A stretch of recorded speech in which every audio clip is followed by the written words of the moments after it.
তো আজকে আমরা বেরিয়ে পড়লাম দুই বন্ধুই মিলে দুপুরবেলা হঠাৎই প্ল্যান করে আমরা বেরিয়ে পড়লাম ঠিক বিকেল 4টেয় বাড়ি থেকে রিসপের উদ্দেশ্যে।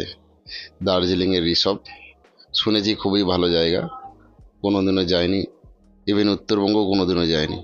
তো সেই অনুযায়ী আমরা বাড়ি থেকে বিকেল 4টে বেরিয়েছি, প্রায় পৌনে 5টা কাছাকাছি আমরা এসে পৌঁছালাম বাগনান লাইব্রেরি মোড়। বাগনান থেকে প্রায় 16 কিলোমিটার দূরে। তো এখান থেকেই শুরু ন্যাশনাল হাইওয়ে NH6। এরপরে আমাদের গন্তব্য হবে এখান থেকে ডানকুনি। তো আমরা উলবেড়িয়া, পাঁচলা, কোনা এক্সপ্রেসওয়ে পেরিয়ে আমরা চলে যাব সোজা ডানকুনি। তো আমরা উত্তরবঙ্গ ট্যুরে খুবই এক্সাইটেড আছি। এর আগে কোনোদিন আমরা উত্তরবঙ্গ যাইনি। তো আমরা দেখতে চলেছি উত্তরবঙ্গের বিভিন্ন অফবিট প্লেসগুলো। সেখানে আমরা ঘুরবো, আপনাদেরকেও দেখাবো বিভিন্ন জায়গাগুলো যতটা আমরা ঘুরবো। তাই অনুরোধ করছি পুরো ভিডিওটা সঙ্গে থাকুন, আমাদের জার্নিটা আমাদের সঙ্গে আপনারাও উপভোগ করুন এবং পারলে চ্যানেলটা সাবস্ক্রাইব করুন, এইটুকুনটাই রিকোয়েস্ট করব। তো সন্ধে হতে হতে আমরা গিয়ে পৌঁছালাম সিঙ্গুর, তারপরে শক্তিগড়ে একটু হালকা টিফিন করে নিয়ে আমরা বর্ধমানের দিকে গেলাম। তো বর্ধমান থেকে আমরা ধরলাম মোড়গ্রামের উদ্দেশ্যে। যেতে যেতে পথে ফুটিসাঁকোতে রাত্রি হয়ে গেল, আমরা আর আগাতে পারলাম না। এক সহৃদয় রেস্টুরেন্টের মালিকের স্টোর রুমে আমরা সেই রাতটা কাটালাম, রিকোয়েস্ট করে যে আমরা কোনো হোটেল পাইনি। উনি আমাদেরকে থাকতে দিলেন, খুবই ভালো লাগলো ওনার ব্যবহার। তারপরের দিন ভোরবেলা 5:30টার সময় আমরা বেরিয়ে পড়লাম আমাদের পরবর্তী রাস্তার জন্য। খানিকটা দূর গিয়েই আমরা খুবই একটা খারাপ রাস্তার মুখোমুখি হলাম। প্রায় 15 কিলোমিটার রাস্তা আমাদের অতিক্রম করতে প্রায় 1.5 ঘন্টা টাইম লেগে গেছিল। তো যাই হোক, এরপর আমরা একে একে Raiganj bypass, Baharampur bypass, Malda bypass ও ইসলামপুর বাইপাস পেরিয়ে দীর্ঘ পথ আমরা চললাম শিলিগুড়ির উদ্দেশ্যে। মাঝখানে দিনাজপুরে আমরা দুপুরে খাওয়ার ও স্নান সেরে নিয়েছিলাম কোনো এক ধাবায়। তো আমরা যাব না আজকে শিলিগুড়ি, আমরা শিলিগুড়ি আগে থেকেই বাঁ দিক নিয়ে নেব। আমরা গুগল ম্যাপের ভরসায় চলেছি, ডাইরেক্ট রিসপের লোকেশান মেরেছি যাওয়ার জন্য। সেই জন্যে আমরা যাচ্ছি, জায়গাটা হচ্ছে ফুলবাড়ি। আমরা ফুলবাড়ি ধরে মালবাজার হয়ে তিস্তা ব্যারেজের ওপর দিয়ে আমরা ওপরে উঠতে থাকবো। তো আস্তে আস্তে আমরা যেতে যেতে ধীরে ধীরে চা বাগান পেলাম, যেটা আপনারা খানিকটা পরে দেখতে পাবেন। তো রাস্তার দুধারে আমরা চা বাগান দেখতে পেলাম, মনটা খুব খুশিতে ভরে গেল যে গতকালকে আমরা যে জার্নি শুরু করেছিলাম আজকে তার পড়ন্ত বিকেল হয়ে গেল, কিন্তু কিছুই দেখতে পাচ্ছিলাম না এতক্ষণ। কিন্তু এখন রাস্তার দুধারে চা বাগান দেখে মনটা খুব খুশি হয়ে গেল। মনে হলো হ্যাঁ, আমাদের জার্নিটা, প্রকৃত জার্নিটা এবার শুরু হয়েছে। যাক, আমরা চা বাগান দেখতে দেখতে সামনের দিকে এগিয়ে গেলাম আর বললাম, হ্যাঁ উত্তরবঙ্গ, তোমার রূপ তুমি এবার তুলে ধরছো আমাদের সামনে। তো এরপরে আমরা ফুলবাড়ি হয়ে তিস্তা নদীর পাশ থেকে সামনের দিকে আগাতে লাগলাম। তিস্তা নদীর পাশ দিয়ে বয়ে যাচ্ছিল আর আমরা সামনের দিকে এগিয়ে যাচ্ছিলাম। খুব মসৃণ একটা রাস্তা, সামনের দিকে কি আছে সেই দেখার উৎসাহ নিয়ে আমরা এগিয়ে যাচ্ছি। তো প্রথম মধ্যে পড়লো এই ক্যানেলটা, যেটা তিস্তা নদী এর উপর দিয়ে বয়ে গেছে, আর এর তলা দিয়েই ঠিক আর একটা নদী একে ক্রস করে চলে গেছে। অদ্ভুত একটা ইঞ্জিনিয়ারিং আমরা দেখতে পেলাম, খুব একটা ভালো মানের ইঞ্জিনিয়ারিংয়ের একটা নিদর্শন দেখতে পেলাম। দুটো নদী কিভাবে দুদিকে ক্রস করে যায়, একটা নতুন জিনিস ছিল আমাদের কাছে, বেশ ভালো লাগলো। তো আমরা এখানে দাঁড়িয়ে কিছুক্ষণ একটু ছবি তুললাম নিজেদের মতো করে। অনেকটা পথ গাড়ি চালিয়েছি তাই ক্লান্ত ছিলাম। একটু ছবি টবি তোলা শেষ হয়ে যেতে আমরা আবার সামনের দিকে আগালাম। সেই তিস্তার পাশ ধরেই আমরা আগে যাচ্ছি, বেশ ভালো লাগছে। এরপরে আমরা বাঁ দিকে বেঁকে গেলাম এবং ভেতর একটা জঙ্গলের রাস্তা ধরলাম। এই জঙ্গলের রাস্তাটাই যাচ্ছে আমাদের গরুবাথান অর্থাৎ রিসর্টের দিকে।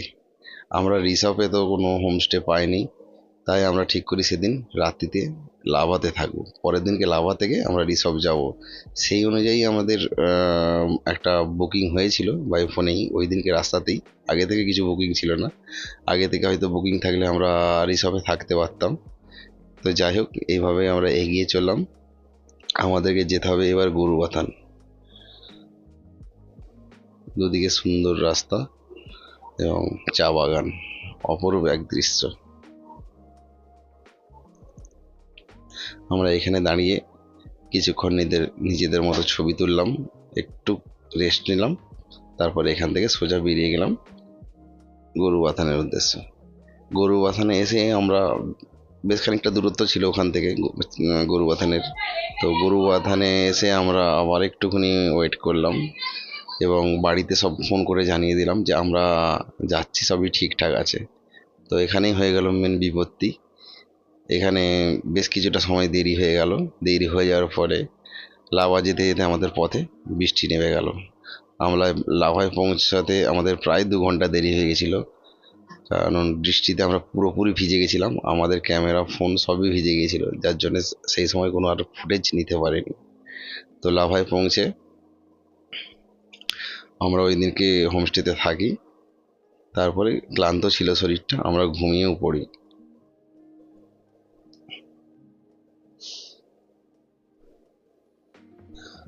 পরের দিন আমরা লাভা থেকে সোজা বেরিয়ে যাই রিসর্টের উদ্দেশ্যে, যেটা আমাদের মেন ডেস্টিনেশন ছিল। তো রিসর্ট যাওয়ার রাস্তাটা খুবই খাড়াই ছিল এবং দুধারে পাইনের ফরেস্ট ছিল। রাস্তাটা খুবই বাজে ছিল, ভাঙা একটা রাস্তা। বৃষ্টির কারণে কি কিসের জন্য জানি না ভেঙে গেছে রাস্তাটা। তো উঠতে খুবই কষ্ট হচ্ছিল, একটা সম্পূর্ণ অফরোডের অভিজ্ঞতা হচ্ছিল আমাদের। তো এইভাবেই আস্তে আস্তে কষ্ট করে আমরা রিসর্টের কাছে পৌঁছে গেলাম। রিসর্টে গিয়ে কাঞ্চনজঙ্ঘার একটা দারুণ ভিউ পাওয়া যায়, সেই আশাতেই গেছিলাম। দেখলাম খুবই পরিষ্কারভাবে দেখা যাচ্ছিল মাঝে মাঝে, কিন্তু আবার মাঝে মাঝে কুয়াশায় ঢেকে যাচ্ছিল। যাই হোক, আমরা কাঞ্চনজঙ্ঘা দেখে রিসর্টে কিছুটা ছবি টবি তুলে আমরা ওখান থেকে ব্যাক করি, কারণ আমাদেরকে আরও বেশ কিছু জায়গায় যাওয়ার ছিল। রিসর্ট থেকে আমরা নেমে ঠিক করি যে আই লাভ লাভা যে পয়েন্টটা আছে ওটা আমরা দেখব। দেখে আমরা খোলাখাম আর ছাঙ্গে ফলস, এই দুটো জায়গা আমরা একটু ঘুরবো। তো সেই মতো আমরা লাভায় চলে আসি, লাভার আই লাভ লাভা পয়েন্টে। এখানে এসে আমরা বেশ কিছু ছবি তুলি নিজেদের মতো করে। বেশিক্ষণ নয়, মিনিট 10-15 এখানে দাঁড়িয়েছিলাম। তারপরে আমরা এখান থেকে রওনা দিই। এখন দেখতে পাচ্ছেন লাভার ভিউ পয়েন্টটা। একদিকে সূর্য উঠেছে, এখানে আই লাভ লাভার বোট, আর পিছন দিকে সুন্দর পাইন ফরেস্ট। এই পাইন ফরেস্টের জঙ্গল বেশ কিছু ভিউ পয়েন্টে আমরা দেখতে পাবো। এরপরেও আগামীতে কিছু কিছু হবিট প্লেস যেগুলো আছে সেখানে এরকমই সুন্দর দৃশ্য আমরা দেখতে পাবো। তো খোলাখাম ছাঙ্গে ফলস যাওয়ার জন্য এখান থেকে পারমিট নিতে হয়। टाइमिंग कुछ আমরা পারমিট করলাম। आते वक्त एनी टाइम आप छांगे फॉल्स भी जा सकता है। छांगे छांगे कितना दूर है? यहाँ से 15 किलोमीटर, कोलाखाम से ऐसे 6 7 किलोमीटर, 6-7 किलोमीटर। 7 किलोमीटर।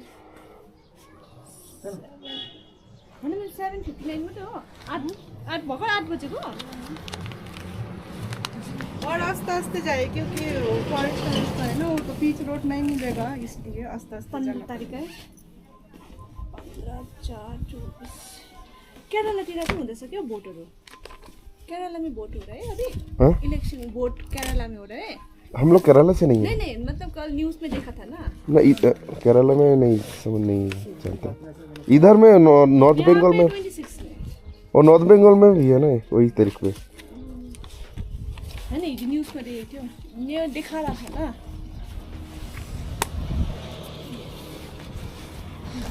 ये लौटने के टाइम लगेगा? ये आपका बिल है। अच्छा, बिल है।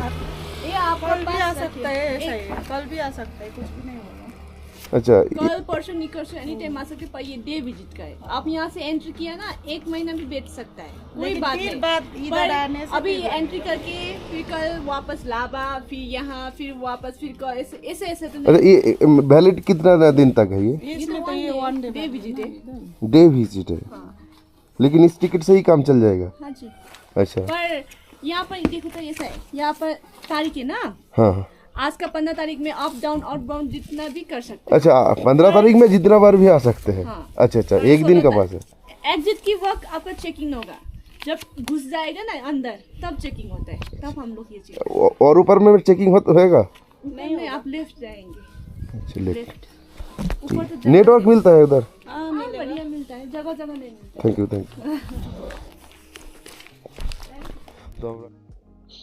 তো আমরা 200 টাকা দিয়ে টিকিটের এন্ট্রি নিলাম। তো ওনাদের সঙ্গে কথা বলে বেশ ভালোই লাগলো, কারণ ওনারা খুব হেল্পফুল ছিলেন এবং যথেষ্ট আমাদেরকে সাহায্য করলেন। তো তারপর আমাদের সামনে খোলাখাম যাওয়ার রাস্তাটা পেলাম, খুবই একটা এবড়ো খেবড়ো পাথরের রাস্তা, খুবই কষ্টদায়ক রাস্তা, একদম পুরো টোটালি অফরোডিং। তো এখানে যেতে যেতে আমাদেরকে বারবার দাঁড়াতে হচ্ছিল, কারণ রাস্তাটা একটু খারাপই ছিল। তো এরপর আমরা চলে গেলাম ছাঙ্গে ফলস। ছাঙ্গে ফলস বেশ কিছুটা নিচে ছিল, যার জন্য আমরা নামতে একটু ভয় পাচ্ছিলাম, তাও কষ্ট করে নামলাম। নেমে ছাঙ্গে ফলসটা ভালো করে দেখলাম, একটা প্রকৃতির মাঝে নিরিবিলি একটা জায়গায় ছাঙ্গে ফলসের যে মধুর আওয়াজ, তার সঙ্গে পাখির ডাক আমাদের মনটাকে একদম ভরিয়ে দিচ্ছিল। আমাদের কষ্টটা সার্থক হলো। ছাঙ্গে ফলস থেকে উঠে আমরা ঠিক করেছিলাম আরিতার লেক সিকিমের উদ্দেশ্যে যাব, কিন্তু রাস্তার অবস্থা দেখে আমরা আর সাহস করে আগাতে পারিনি। আমরা ছাঙ্গে ফলস থেকে হোটেলে ফিরি, হোটেলে ফিরে সব লাগেজ টাগেজ নিয়ে আমরা ঠিক করি এরপর আমরা কালিম্পং যাব। আমরা রাস্তার দুধারের প্রকৃতি, পাহাড়, রাস্তার আঁকে বাঁকে আমরা এগিয়ে যেতে লাগলাম কালিম্পং। আমরা রাস্তাটা খুবই উপভোগ করছিলাম। পাহাড়ি রাস্তায় বাইক চালানো একটা দারুণ অভিজ্ঞতা। এরপর আস্তে আস্তে আমরা চললাম। তো সামনে প্যারাগ্লাইডিং হচ্ছিল, আমরা দেখে বুঝতে পেরে গেলাম আমরা চলে এসেছি ডেলো পার্ক। ডেলো পার্কের অপরূপ শোভা, চারিদিকে ফুল দিয়ে ঘেরা, খুব সুন্দরভাবে সাজানো, একদম নৈসর্গিক অনুভূতি। মানুষের কোলাহল সেরকম ছিল না, এবং সব মানুষই প্রায় এই পার্কটার সৌন্দর্যটাকে উপভোগ করছিল। দারুণ একটা মানে নয়ন সুখকর দৃশ্য। সবাই যে যার মতো ছবি তুলছিল, সময় কাটাচ্ছিল এখানে। দারুণ দারুণ, এক কথায় অভূতপূর্ব সুন্দর এই ডেলো পার্ক।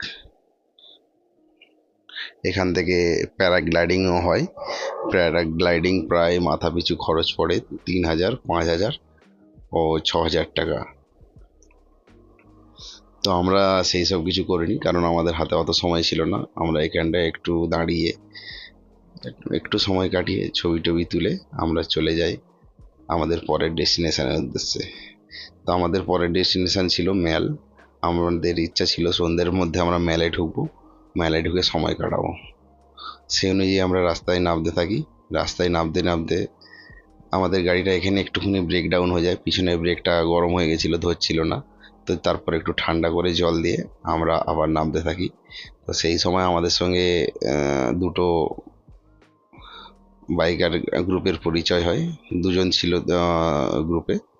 তো ওদের সঙ্গে বেশ কিছুটা সময় কাটাই ও একসঙ্গে ওদের সঙ্গে অনেকটা রাস্তায় অতিক্রম করি। ওরাও ম্যালের কাছাকাছি কোনো একটা হোমস্টেতে ছিল, তাই তাদের সঙ্গে আমরা মিট করি এবং গোটা রাস্তাটায় ওদের সঙ্গেই ম্যাল পর্যন্ত আসি। এরকম পাহাড়ের খাঁড়াই ঢাল দিয়ে আমরা নামতে থাকি নিচের দিকে।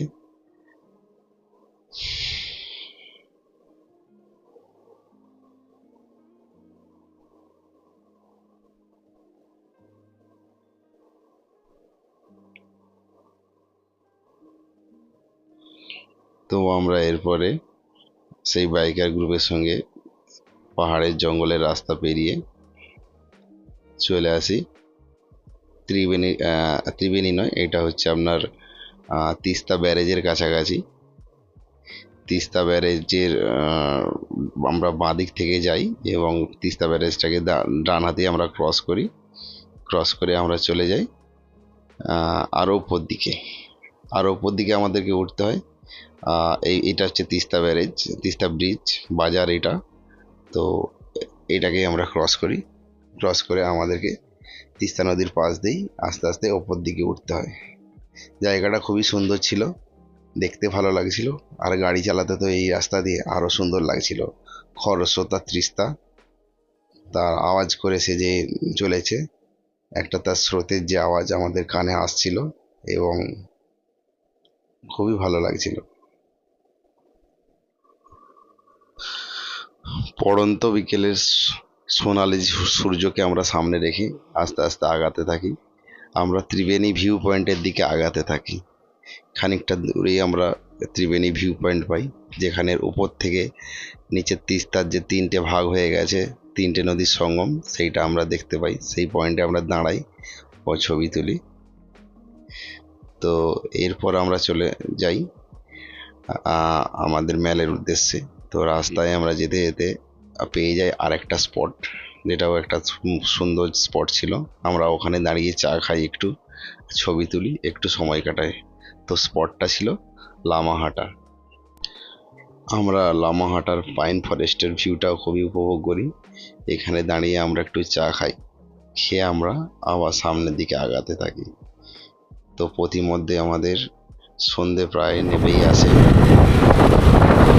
আমরা সন্ধেবেলা ডান দিকে যে পাহাড়ের বাড়িগুলো আলো জ্বলছিল, সেগুলো দেখলাম। সেগুলো দেখতে ভালো লাগছিল, জোনাকির আলোর মতো। খুব একটা উপভোগ্য দৃশ্য ছিল। তো আস্তে আস্তে আমরা বলতে আমাদের সঙ্গে যে আর দুটো রাইডার ছিল, ওদেরকে নিয়ে আমরা ম্যালের দিকে আসি। তো ম্যালে আমরা রাত্রিতে কোনো ফুটেজ নিতে পারিনি, গ্রুপও খারাপ ছিল। তো ম্যাল থেকে আমরা দার্জিলিং কিছুটা ঘুরে নিয়ে আমরা চলে যাই মিরিকের উদ্দেশ্যে। মিরিক যাওয়ার সময় আমরা ঘুম স্টেশনে দাঁড়াই, বাতাসিয়া লুপে দাঁড়াই, ওখানে কিছু ছবি তুলে আমরা ঘুম স্টেশনের পাশ থেকে যে রাস্তাটা চলে গেছে মিরিকের দিকে, আমরা সেই রাস্তায় ধরি সকালবেলা। তো রাস্তা ছিল একদম পুরোপুরি কুয়াশা ঘেরা। কুয়াশার মধ্যে দিয়েই আমাদেরকে রাস্তা টপকে যেতে হচ্ছিল, একটু কষ্টই হচ্ছিল, কিন্তু যাই হোক, এইটা একটা নতুন অভিজ্ঞতা। দেখতে বেশ ভালোই লাগছিল, অভিজ্ঞতাটাও নতুন হচ্ছিল। এত পাহাড়ের বাঁকে বাঁকে রাস্তা, তার মাঝখানে কুয়াশা, একটা চ্যালেঞ্জেরও ব্যাপার ছিল। তো যাই হোক, আমরা খুব সাবধানে নিচে নেমে আসি। এইটা রাস্তাটা অ্যাকচুয়ালি নিচেই আসছিল আস্তে আস্তে দার্জিলিং থেকে। তো যতটা আসি ততটা গভীর জঙ্গল দেখতে পাই দুধারে। যত বেশি জঙ্গল তত বেশি কুয়াশা, আর ততই বেশি পথের বাঁক, যেন গাড়িটা এদিক ওদিক করে আমার চলছিল। তো তার মাঝখানেই আমরা আর একটা পয়েন্ট পেয়ে যাই, সেটা ছিল লেপচা জগৎ। এরপরে ছিল সীমানা ভিউ পয়েন্ট। রাস্তা সামনে ছিল অনেক বাকি, আমাদেরকে একটার পর একটা ভিউ পয়েন্ট পেরিয়ে সামনের দিকে আগিয়ে যেতে হচ্ছিল।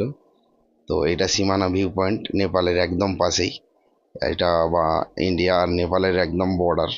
এরপরে আমরা এখান থেকে চলে যাই পশুপতি মার্কেট। তো সীমানা ভিউ পয়েন্টে আমরা বেশ খানিকক্ষণ দাঁড়াই। কোন দিক দিয়ে? সামনে পশুপতি ওই দিক নেপাল? মার্কেট, এখানে আমরা আমরা বাইক কোন দিকে রেখে যাবো? দিয়ে নেপালে কিছুটা মিরিক কোন সাইড? যেতে পারতাম, কিন্তু হাতে বেশি সময় ছিল না আমাদের।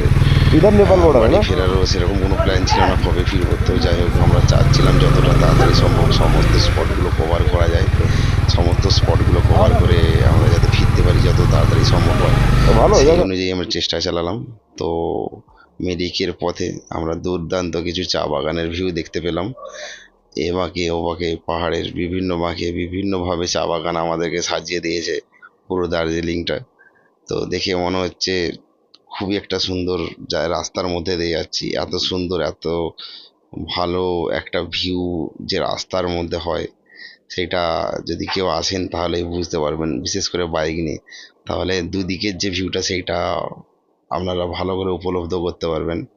তো এর পাশাপাশি মানে নেপালের পাশ দিয়ে আমাদের কিছু গ্রাম যাচ্ছিল, তো সেটা দিয়ে আমরা নেমে আসলাম। নেমে আসে আমরা পৌঁছালাম মিরিকে। তখন প্রায় দুপুর হয়ে গেছে।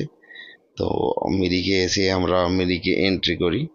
এন্ট্রি করে আমরা মিরিকের আই লাভ মিরিক পয়েন্টে আসি। গোটা লেকটাই আমরা মিরিকের ঘুরে দেখি। তো এখানে এসে আই লাভ মিরিকে এসে কিছুটা আমরা ছবি তুলি। এই রাস্তাটা একটু খারাপই ছিল, যাই হোক এসেছি যখন চলেই এলাম বাইক নিয়ে। তো এখানে এসে আমরা কিছুটা সময় কাটাই, তারপরে ছবিও তুলি বেশ কিছু। তুলে এইখান থেকে আমরা খাওয়া দাওয়া করি, সেই জন্য বেরিয়ে যাই মার্কেটের দিকে। তো মিরিক থেকে ফেরার সময় আমরা যাব এবার ফুলবাড়ির উদ্দেশ্যে বেরিয়েছি মিরিক থেকে।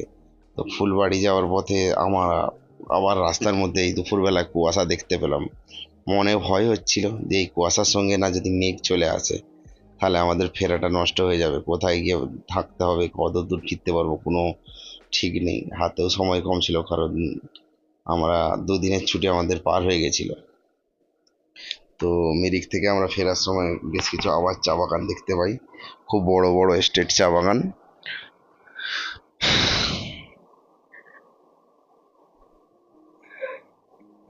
এইভাবেই ফিরতে আস্তে আস্তে আমরা ফুলবাড়ির উদ্দেশ্যে চলে আসি।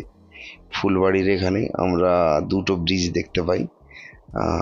দুটো ব্রিজের ওপর আমরা বাইক চালিয়ে আসি। বাঁদিকে কিছু সেনা ট্রেনিং হচ্ছিল, আমরা গান ফায়ারের শব্দ ওপর থেকেই শুনতে পাচ্ছিলাম, বুঝতে পেরেছিলাম এখানে কোনো আর্মির বেস ক্যাম্প আছে। তো তাও দেখলাম আমরা এখানে বেশ কিছু আর্মির ট্রেনিং চলছে, ওরা প্র্যাকটিস করছে। আমরা এই ব্রিজটা টপকালাম, টপকে একটা মার্কেট পেলাম সামনে। তারপরে আবার আমাদেরকে আবার এই তিস্তাটাই আবার আরেকবার আমাদেরকে টপকাতে হয় এই ফুলবাড়ি যাওয়ার জন্যে। এই ফুলবাড়ি থেকে আমাদের যে শিলিগুড়ির হাই রোডটা, এইটা ছিল বেশ সুন্দর একটি রাস্তা। এই রাস্তায় বিভিন্ন রকমের পাখি, গাছগাছালি, বাঁদর ভর্তি ছিল এই রাস্তাটায়। এই ব্রিজটা পেরোনোর পরেই আমরা সেই সব দেখতে পাই, এবং এত কিছুর মাঝখান থেকে, এত একটা জঙ্গল প্রকৃতির মাঝ থেকে বাইক চালিয়ে নিয়ে যেতে আমাদের অভিজ্ঞতাটাও খুব সুন্দর, একটা দারুণ অভিজ্ঞতা হয়, যেটা ভোলার মতো নয়। তো পাশ দিয়ে নদী খানিকটা বয়ে গিয়েছিল, তারপরে আমরা ডান দিকে নিয়ে নিয়েছিলাম, যার জন্যে আমরা নদীতে একটু দূরেই চলে গেছিলাম। কিন্তু আমরা পুরোপুরি প্রকৃতির জঙ্গলের প্রকৃতির মাঝে আমরা ঢুকে গেছিলাম বাইক নিয়ে। খুব সুন্দর একটা রাস্তা ছিল, সত্যি অসাধারণ।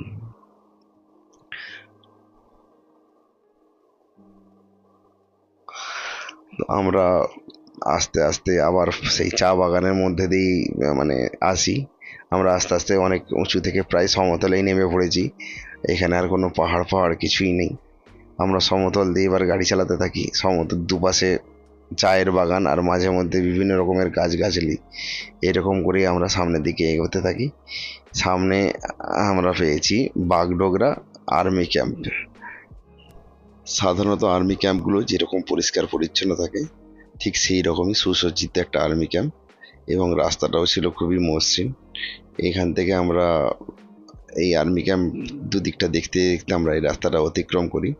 আমি হয়তো দেখে ভাবছিলাম এখানে হয়তো কোনো ভিডিও অ্যালাও নেই, ভিডিও করা।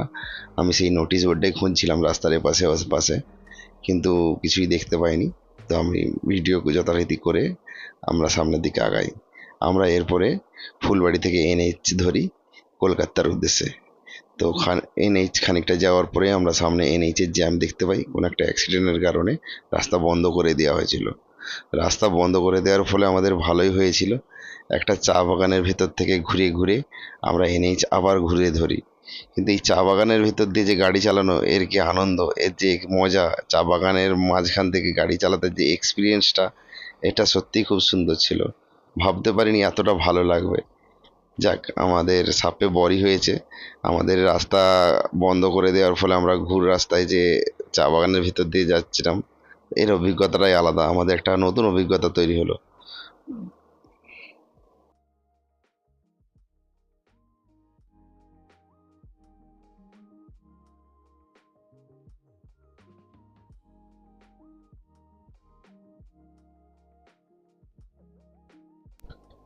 তো গাড়ি চালাতে চালাতে দুপুর গড়িয়ে বিকেল হতে গেছিলো। আমরা এসে পৌঁছালাম রায়গঞ্জ বাইপাস। এই রায়গঞ্জ বাইপাসেই আমাদের কি বলবো, রাস্তাটা একটু ভুল হয়ে গেছিলো, গুগল ম্যাপ ভুল রাস্তা দেখিয়েছিল, যার জন্যে আমাদেরকে রায়গঞ্জ বাইপাসটা এখনও ঠিকঠাক কমপ্লিট হয়েছিল নি। তো যাই হোক, আমাদেরকে গুগল ম্যাপ বাইকের ম্যাপে এইরকম দেখাতে আমাদেরকে বাধ্য হয়ে এইদিকে ঢুকে পড়েছিলাম, এবং বাইপাসের নিচে দিয়ে এরকম একটা ধুলো ভর্তি রাস্তায় আমাদেরকে বাধ্য হয়ে আস্তে গাড়ি চালাতে হয়েছিল।